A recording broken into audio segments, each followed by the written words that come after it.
नमस्कार विद्यार्थी मित्रांनो, बृहन्मुंबई महानगरपालिका शिक्षण विभाग व्हर्च्युअल ट्रेनिंग सेंटर, मी विश्वास ठोंबरे व्हर्च्युअल शिक्षक आपले स्वागत करतो। विद्यार्थी मित्रांनो, आज आपण सर्वजण शाळेत नसलो तरी घरात राहून ऑनलाईन लर्निंगच्या माध्यमातून शिक्षण घेत आहोत। या माध्यमाचा आणि अध्यापन अध्ययनाच्या प्रक्रियेचा आपल्याला नक्कीच फायदा होईल अशी आशा आहे। त्याचबरोबर आपल्या शिक्षण प्रक्रियेत खंड पडणार नाही, म्हणूनच बृहन्मुंबई महानगरपालिका शिक्षण विभागाने हा उपक्रम सुरू केला आहे।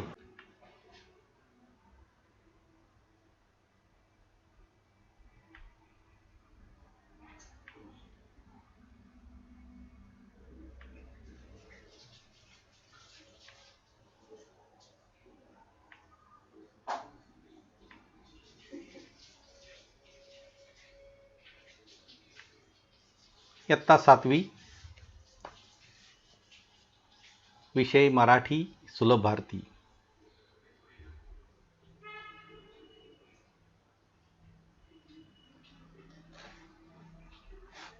व्हर्च्युअल ट्रेनिंग सेंटर, मी विश्वास ठोंबरे। माझ्या अंगणात ही कविता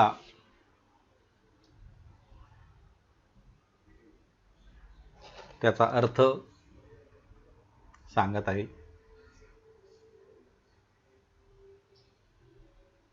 माझ्या अंगणात ह्या कवितेमध्ये कवीने आणि ज्ञानेश्वर कोळी हे जे कवी आहेत यांनी एका शेतकऱ्याची व्यथा या ठिकाणी मांडलेली आहे। एक किसान की कथा इसमें दिया गया है।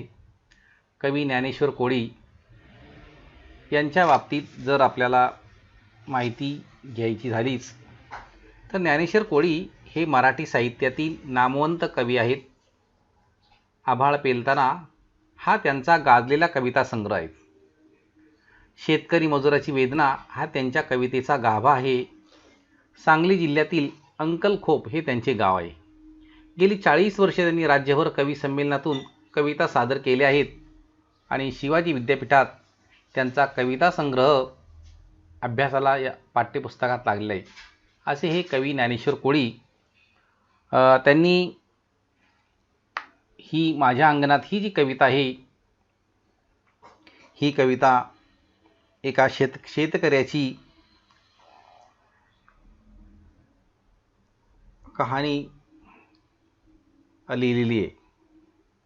या कवितेमध्ये त्यांनी काय सांगितलं कि जो कोई शेतकरी है, जो किसान है, रात दिन खेत में काम करता है, उसके बाद उनको वो किसान को फल मिल जाता है।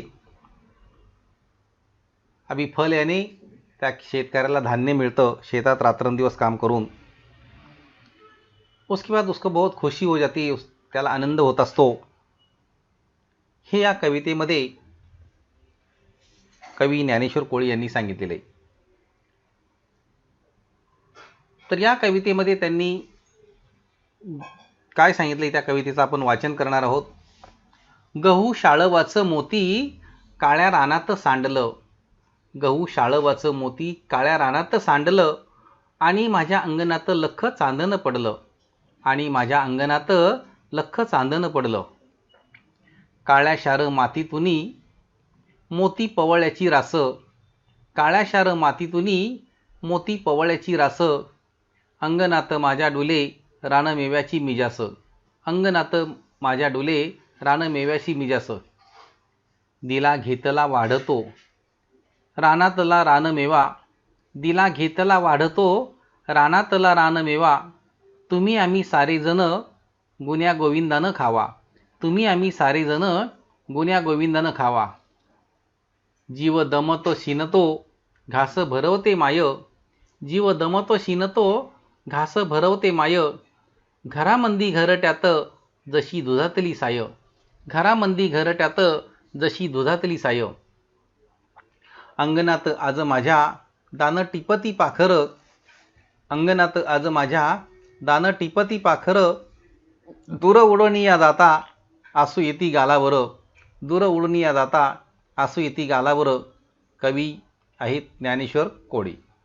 असं त्यांनी या कवितेमध्ये जे काही सांगितले आहे ते अतिशय मार्मिक शब्दात शेतकऱ्याचं वर्णन या कवितेमध्ये केलेलं आहे. शेतकऱ्याला किती आनंद होतो हे या कवितेमध्ये सांगितलं गेलेलं आहे. आता या कवितेचा आपण प्रत्यक्षात अर्थ पाहू एकेका कडव्याचा. तत्पूर्वी या कवितेमध्ये काही नवीन शब्द आलेले आहेत बघा. त्यांचा शाळू, शाळू म्हणजे काय? ज्वारी. मोती म्हणजे पांढरे रत्न. काळ्या रानात काळी कसदार जमीन. अंगण मोकळी जागा. लख्ख चांदण चांदण्यांचा प्रकाश. जीव दमतो यांनी थकून जाणे. घरामंदी घरामध्ये. घरटे यांनी झोपडी किंवा घर. मिजास तोरा ऐट रुबाब डौल. दाणं टिपणे चोचीने दाणे खाणे. आसू येती गालावर म्हणजे दुःख होणे. रास ढीक किंवा गंज. रानमेवा रानात पिकणारी फळे. My I. पोवळे लाल रंगाची रत्न. आणि दुधातली साय दूध तापवल्यावर त्यावर येणारा जाड थर. असे काही हे नवीन शब्द या कवितेमध्ये आलेले आहेत. आता प्रत्यक्षात आपण त्या कवितेचा आशय जो आहे तो अभ्यासणार आहोत. की जसं शेतकरी आपल्या शेतात जेव्हा रात्रंदिवस राबतो म्हणजे कष्ट करतो त्यावेळी त्याच्या शेतात धान्य पिकते, त्यावेळी त्याला हे धान्य पिकल्याचा आनंद होतो. या कवितेत शेतकऱ्याच्या मनातील भावनांचा योग्य असा विचार करून त्यांचा मेळ घालून दिला आहे. मग या कवितेमध्ये काय सांगितले बघा. गहू शाळवाचं मोती काळ्या रानात सांडलं आणि माझ्या अंगणात लख्ख चांदणं पडलं. गहू शाळवाचं मोती काळ्या रानात सांडलं आणि माझ्या अंगणात लख्ख चांदणं पडलं. आता याचा अर्थ काय आहे? शेतकरी आपला आनंद व्यक्त करताना असे म्हणत आहे की माझ्या शेतात मोत्यासारखं पीक आलंय. शेतकरी म्हणतो की आपला आनंद व्यक्त करतोय आणि असं म्हणतो की माझ्या शेतात मोत्यासारखं पीक आलेलं आहे आणि जणू काही माझ्या अंगणात मोत्याचे चांदणे पसरले आहेत आणि माझ्या अंगणात जणू काही मोत्याचं चांदणच पसरलेलं आहे असं तो म्हणतो.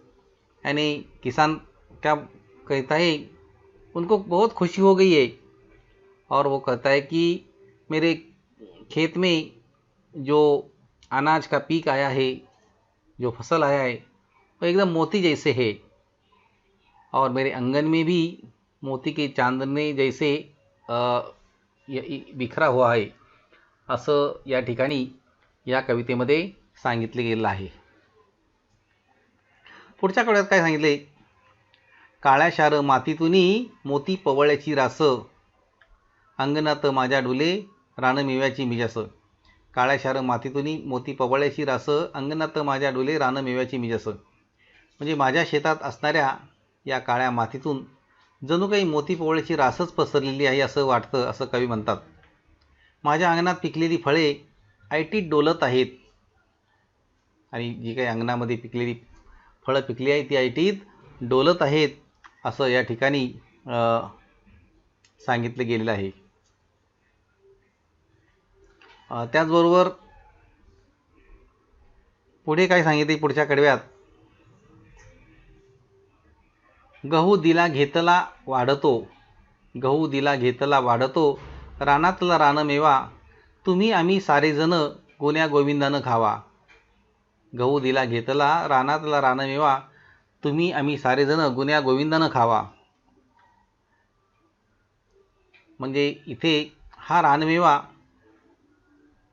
जर दुसऱ्यांना दिला तर त्याची वाढ होईल म्हणून तो आपण सर्वांना वाटून व एकत्र मिळून खाऊ, असं कवी म्हणतात की ये जो रानमेवा है दूसरे को देंगे तो वो बढ़ जाएगा, उनका और मिलेगा, लेकिन हम सब एक साथ मिलकर खाएंगे तो बहुत अच्छा हो जाएगा, असं या ठिकाणी कवीने सांगितलं की हा रानमेवा वाटून खायचा असतो. वाटून जर खायला दुसऱ्यांना जर दिला तर त्याची वाढ होते आणि त्याचा आनंदही सगळ्यांना मिळू शकतो, असं या ठिकाणी सांगितलेलं आहे. पुढे सांगितले की जीव दमतो शिनतो घास भरवते माय, घरामंदी घरट्यात जशी दुधातली साय. जीव दमतो शिनतो घास भरवते माय, घरामंदी घरट्यात जशी दुधातली साय. आपण जेव्हा काम करून थकून भागून येतो तेव्हा आई घास भरवते. छोट्याशा घरट्यातील आई म्हणजेच दुधावरची साय असते, असं इथे सांगितले की.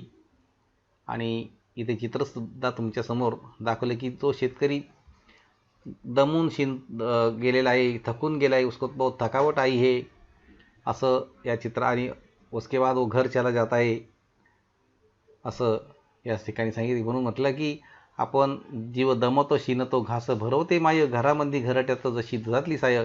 आपण जेव्हा काम करून थकून भागून येतो तेव्हा आई घास भरवते आणि या छोट्याशा घरट्यातील आई म्हणजेच दुधावरची साय असते. पुढे सांगितलंय की अंगणात आज माझ्या दाना टिपती पाखर, दूर उडनिया जाता आसू येती गालावर.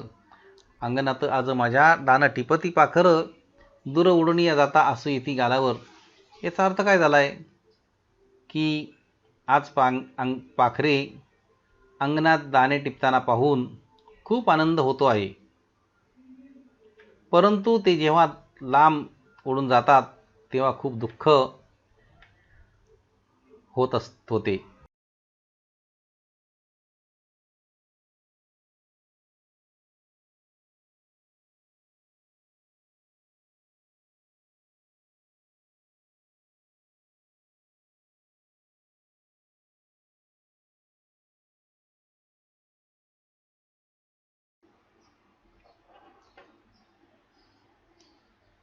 कवितेचं नाव आहे माझ्या अंगणात. माझ्या अंगणात.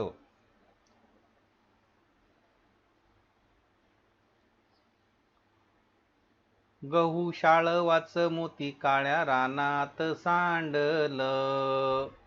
गहू शाळवाच मोती काळ्या रानात सांडलं. आणि माझ्या अंगणात लख चांदन पडलं. आणि माझ्या अंगणात लख चांदन पडलं. काळ्या शार मातीतूनी मोती पवळ्याची रास. काळ्या शार मातीतूनी मोती पवळ्याची रास. अंगणात माझ्या डोले रान मेव्याची मी जास. अंगणात डोले माझ्या रान मेव्याची मी जास. दिला घेतला वाढतो रानातला रान मेवा. दिला घेतला वाढतो रानातला रान मेवा. तुम्ही आम्ही सारे जण गुण्या गोविंदान खावा. तुम्ही आम्ही सारे जण गुण्या गोविंदान खावा. जीव दमतो शिनतो घास भरवते माय. जीव दमतो शिनतो घास भरवते माय. घरामंदी घरट्यात जशी दुधातली साय. घरामंदी घरट्यात जशी दुधातली साय. अंगणात आज माझ्या दान टिपती पाखर. अंगणात आज माझ्या दान टिपती पाखर. दूर उडोनिया जाता आसू येती गालावर. दूर उडोनिया जाता आसू येती गालावर.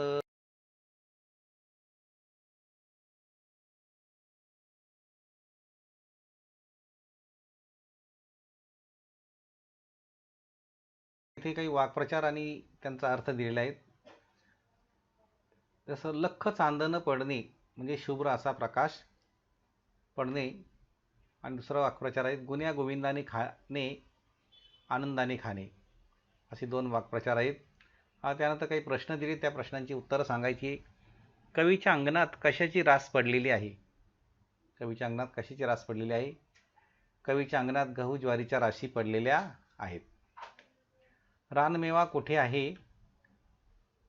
रानमेवा कवीच्या अंगणात आहे. रानमेवा गुण्यागोविंदाने खायला कवी का सांगत आहेत? उत्तर काही, रानमेवा जर इतरांना वाटला तर त्याची वाढ होते, म्हणून तो एकत्र खायला कवी सांगत आहे. कवीच्या अंगणात पाखरे का येतात? उत्तर काय आहे? कवीच्या अंगणात पाखरे दाणे टिपण्यासाठी येतात. त्यानंतर पुढचा प्रश्न आहे, खालील अर्थाच्या कवितेच्या ओळी शोधायच्या आहेत. काय आहे? कवीच्या अंगणात मोती पोवळ्याची रास पडलेली आहे. जसं उत्तर आहे, गहू शाळवाचं मोती काळ्या रानात सांडलं, हे त्याची वाक्य आहेत कडव्यातली. दुसरं आहे, काळ्या भोर जमिनीतून टपोरे असे धान्य पिकते, त्याचं उत्तर आहे, काळ्या शार मातीतून मोती पवळ्याची रास, हे कडवं आहे ते. आणि रानातला रानमेवा इतरांना देऊन आनंदाने खाऊया, गहू दिला घेतला वाढतो, रानातला रानमेवा तुम्ही आम्ही सारेजण गुण्या गोविंदाने खावा. तर अशा प्रकारच्या या ओळी होत्या, ती कडवी आपण शोधलेली आहेत. त्यानंतर काही एक प्रश्न असा आहे की तुम्ही पाहिलेल्या शेताचे वर्णन खालील मुद्द्यांच्या आधारे लिहा.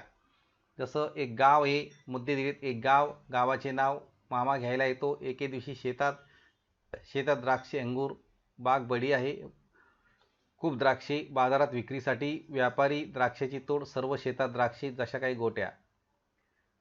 असं एक यावरून एक आपण छोटंसं वर्णन करू शकतो की जसं एक रामपूर नावाचं गाव होतं, त्या गावामध्ये मी गेलो असताना मामा मला घ्यायला येतो आणि एक दिवशी आम्ही सर्वजण शेतामध्ये जातात. मामाच्या शेतातली बाग ही द्राक्षेची असते, म्हणजे अंगूरची बाग खूप मोठी असते आणि त्या ठिकाणी खूप द्राक्षेसुद्धा आलेले असतात. हे द्राक्षे म्हणजे विक्रीसाठी आलेले असतात आणि आता मग ते बाजारात विक्रीसाठी न्यायचे असतात. त्यावेळेला त्या ठिकाणी एक व्यापारी येतो. व्यापारी त्या बागेची संपूर्ण पाहणी करतो आणि तिथे त्या मालाची किंमत ठरवत असतो आणि त्यानंतर तो व्यवहार पूर्ण होतो आणि द्राक्षाची तोड सुरू होते आणि सर्व शेतामध्ये द्राक्षे पसरलेले दिसतात. जशा काही पांढऱ्या शुभ्र हिरव्या काही गोट्याच पसरलेल्या आहेत, असं एक वर्णन आपल्याला करता येईल. या घटकाची बरीचशी माहिती देण्याचा प्रयत्न करण्यात आलेला आहे. आपणही या घटकाचे व पाठाचे वाचन करायचे आहे आणि पाठ्यपुस्तकात दिलेले जे प्रश्न आहेत त्या प्रश्नांची उत्तरं सोडवायची आहेत. त्याचबरोबर आपल्याला मी काही प्रश्नसुद्धा दिलेले आहेत, ते प्रश्नसुद्धा आपण सोडवायचे आहेत आणि याबरोबरच या पाठाच्या आपल्या प्रतिक्रिया आपण बृहन्मुंबई महानगरपालिकेच्या यूट्यूब चॅनलवर जरूर कळवायच्या आहेत. धन्यवाद.